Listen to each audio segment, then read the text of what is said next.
Hello everyone. Today we will be looking at exploring culture of poverty and cultural safety in relational nursing practice. As nurses, we work with the diversity of human life. We work with families from backgrounds, religious faiths, or life situations different from our own. We may encounter circumstances in our careers where we're working with a family living in poverty or from a different culture than our own. And this can bring up tension or frustration if we lack understanding into the reasons for particular decisions or choices they are making.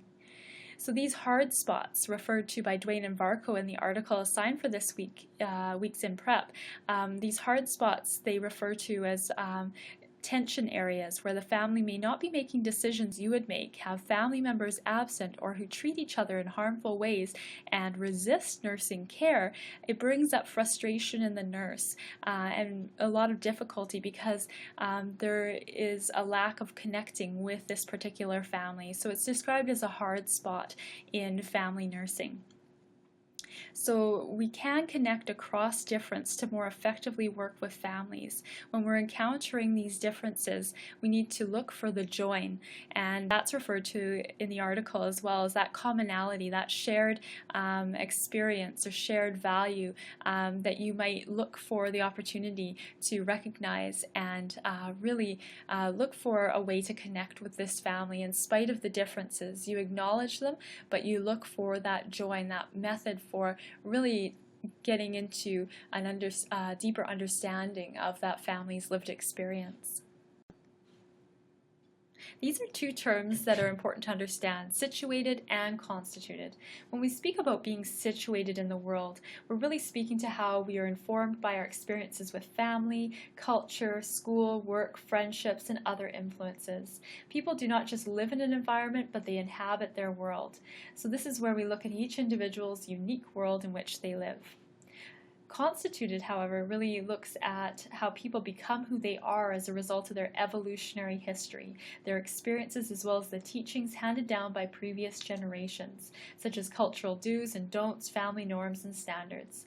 So this term refers to the world that is within us, that world that we have taken up and that has become an integral part of us. For example, in your bias papers, some students spoke to being socialized by their families into a world that did not condone a particular practice or choice, such as an abortion. Thus, they were situated in this particular family and became constituted as individuals concerned about the impact of abortion on women and preservation of life in all circumstances. So these beliefs and values that existed within determine the individual's constitution. So they're constituted by particular beliefs and values versus being situated within a particular world. Depending on how a person is situated and constituted, they will attribute different meanings and truths to situations. So these are terms utilized within phenomenology, as phenomenology is translated as the study of lived experience and directly acknowledges the unique complexities of human lived experience. So we know that no two individuals will experience the same events similarly, and that's what these two terms really speak to, that unique complexity of individuals' lives. So now, looking at situated and constituted, these two terms, what is the impact? So in summary, as we spoke to before, everybody is a unique individual and lives within a particular context in all of its unique complexity. So we really need to honor and explore that from a state of unknowing, from this open state of really recognizing that we don't know what that individual is experiencing, what they carry with them, and seeking to explore their unique lived experience. So we each hold different values, concerns, and beliefs, and choose particular significance and value in our lives based on our life experiences. Why is it important to know these concepts? This is a very pragmatic question, looking at the practical application to real-world practice. So we know it is a nursing standard to provide safe, competent, and ethical nursing care. So I ask the question, is it safe, competent, or ethical to project our own assumptions, expectations, and beliefs onto another? And we know the answer is no, it is not. If we really walk into a situation with this power over nurses expert approach, we can limit our understanding of that client, of that family, and really we're not fostering a therapeutic relationship. We're not building that foundation for a therapeutic relationship to unfold because we're really closing down any possibility for connecting across difference, because we're really adhering to our own views, our own beliefs of what that individual is going through and the choices and decisions they should make. So take, for example, if you're working with a 16-year-old girl who recently received news that she has become pregnant. If we walk into that situation expecting that the girl will deliver and focus on prenatal care right from the get-go, we're not acknowledging that she has a choice. And by acknowledging that she has a choice, we will explore all possible choices depending on where she is at in her pregnancy. So if abortion is a possibility for her, we need to explore that choice. Whether or not she's considered holding on to the baby and delivering or aborting the baby. So we need to look at all options available to her if she's explored those and if she's interested in discussing that with you. So in that situation, we really are exercising our nursing judgment and our sensitivity around client care and recognizing that clients are unique individuals that make their own choices, and we're exploring the choices with them so they can make their own informed decision. So the last question here is, what are the risks in practicing as nurses expert? And we've touched on this in terms of how it limits the therapeutic relationship and can really influence the quality of care that you provide.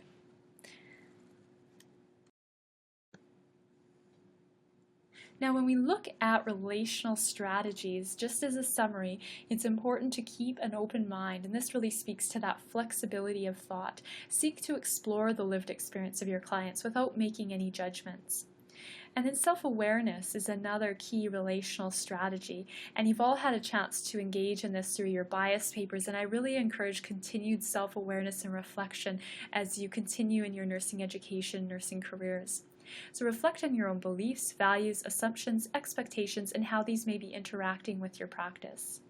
And then identify your own blind and hot spots in nursing practice. So what may you be missing? What is not being said in this particular situation, or what may not be acknowledged?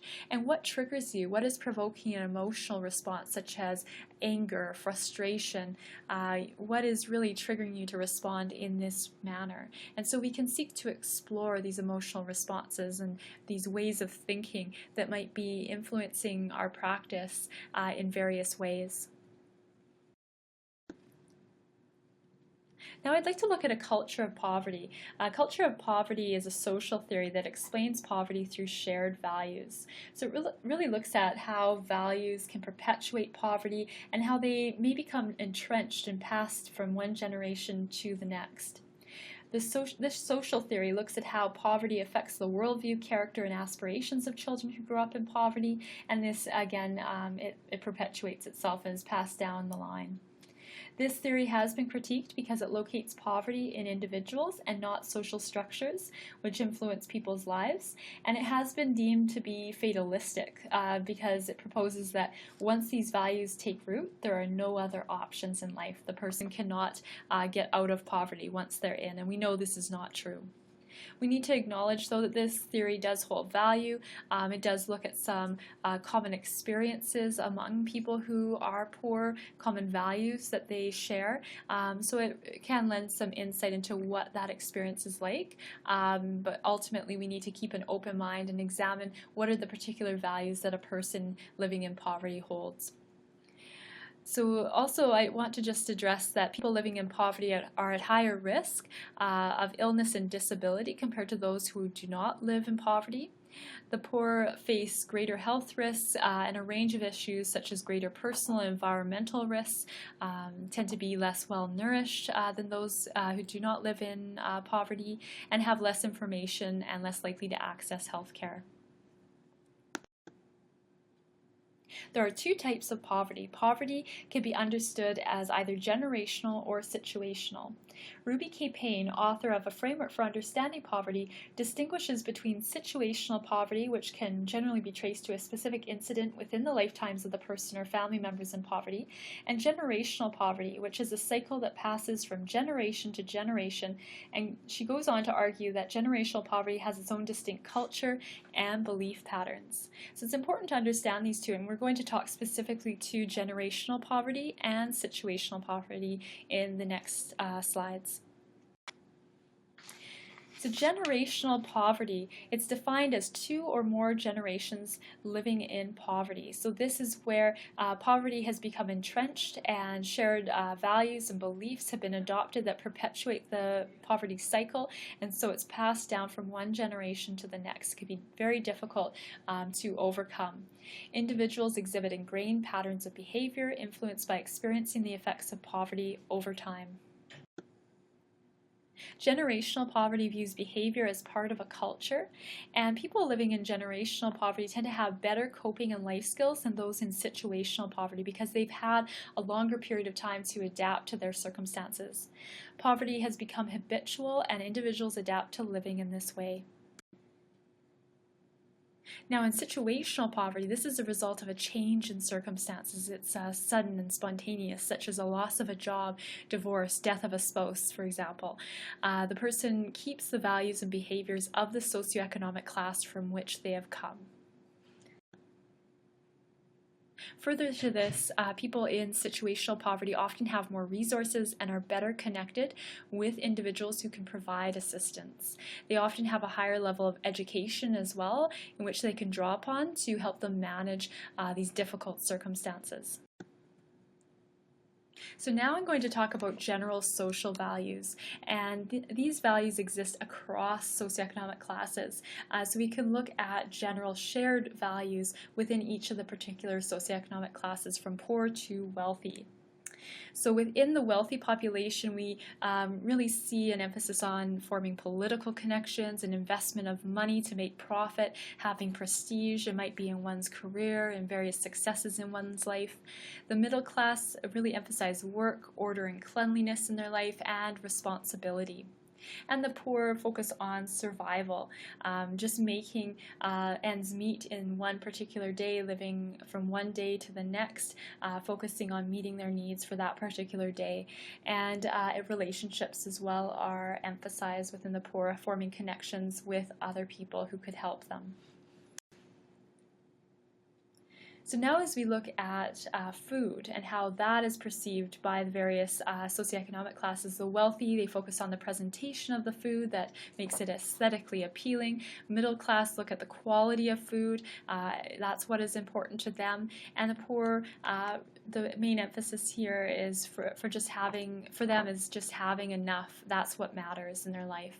And of course these are generalizations, but it speaks to a commonality that has been observed in terms of how people within particular socioeconomic classes perceive various aspects of their life, including food, for example, here. And we'll just move to the next slide, where we will look at how individuals see themselves in the world.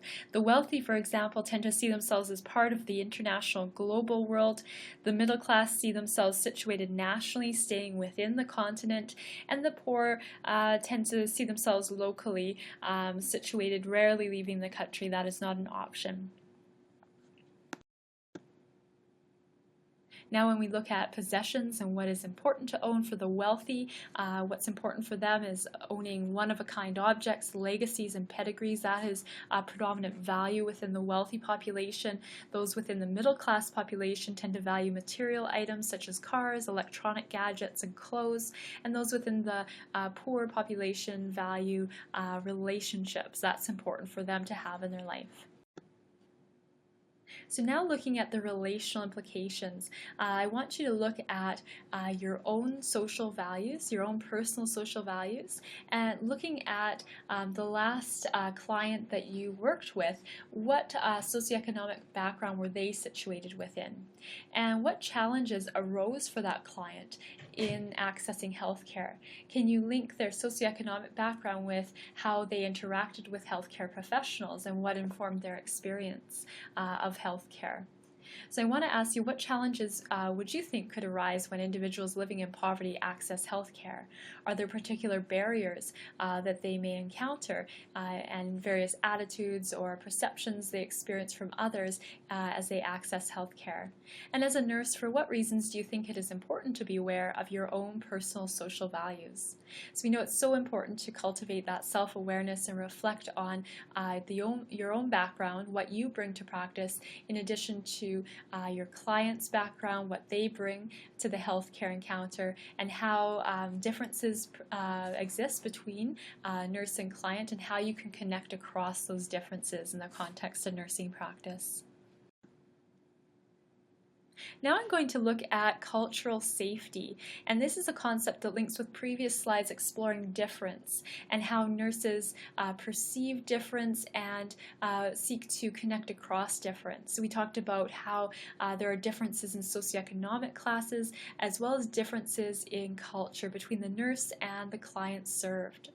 So now in exploring the cultural safety concept here, this concept moves beyond the traditional concept of cultural sensitivity towards a new way of looking at culture in terms of analyzing power imbalances, institutional discrimination, colonization, and relationships with colonizers.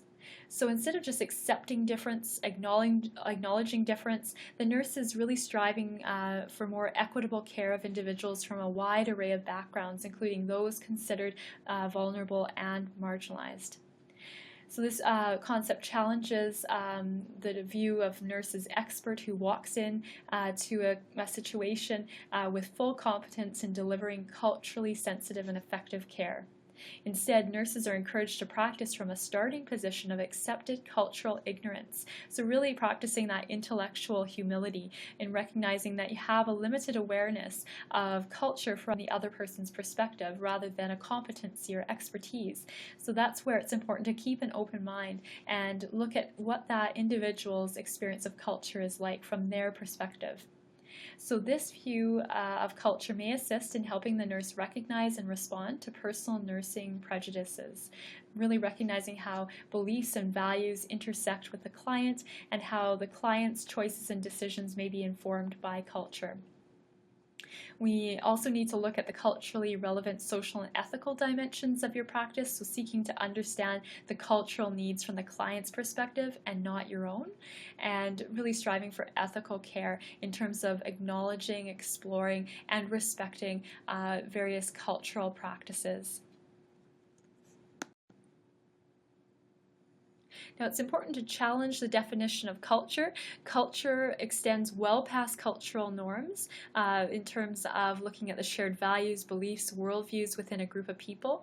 Culture can best be understood in relational terms through history, experience, gender, and social position. So looking at everything that a client carries with them and how that informs their current health status, how it influences their health choices and decisions and various practices to promote their health. And we know that culture is fluid and complex, ever-changing. People can be a member of many different cultures or just one particular culture for a period of time and then adopt a different culture as well. So we want to recognize the culture of a person at one particular moment in time and what that really means to them. So now when we look at the social and ethical dimensions of cultural safety, the social dimensions really speak to how the nurse can seek to understand culture from the client's perspective, partnering with the client, with the family to understand what their cultural needs and practices are within their own social context.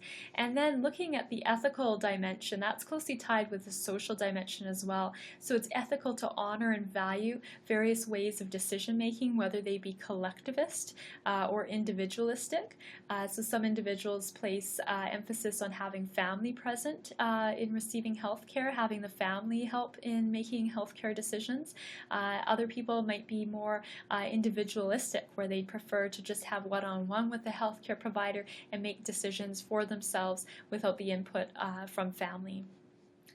So to ethically practice cultural safety as well, we need to foster mutual respect and build trust into the relationship. That's key for ethical practice. And trust tends to develop in any relationship in which respect is shown from one individual or group to another. And culturally speaking, this may grow in those circumstances only when different cultural practices are not only tolerated but also maintained as far as possible. And that's a quote taken from the reading from this week. So I encourage you to read that by Martin Woods. And it really speaks to how we need to honor particular health practices that are cultural. For example, respecting birthing rituals where the mother may require certain cooling foods after delivery, or insist on keeping the placenta so her midwife can dry and grind it to make a supplement. Those are culturally informed practices that we need to be aware of and honor, because that means something very important to that individual in terms of their own health promoting care. So the client needs to feel that their worldview, perspective, and culture are respected, and they are active participants in care where power is shared. Now, in looking at self-reflection, that piece that is very strong in nursing practice as we learn more about ourselves in relation to others, I ask you, would you consider yourself to be culturally safe in practice? What examples could you draw upon to support your response? And have you ever felt constrained in the healthcare setting in which you've been situated in, for example, a health center or hospital? Have you felt constrained from really engaging in culturally safe care? For example, if a client were wanting to practice a particular ritual, for example, smudging, would that be permissible within that healthcare setting?